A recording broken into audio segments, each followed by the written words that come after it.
What's up, guys? It's Mark here at Wired Kustoms Motorsports. We just now got finished welding up a custom battery bracket to hold in one of our batteries on this Escalade here. The Escalade comes with a spot that's an empty location that is great for a battery. However, it's not designed for a battery from the factory. What we did was use the factory support bar and welded another piece in place, and that way the battery cannot move in any direction.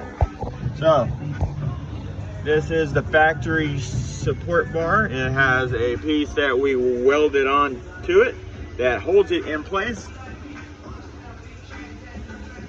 That battery is not moving anywhere. You already know it has to be done the right way. All right, guys, thank you.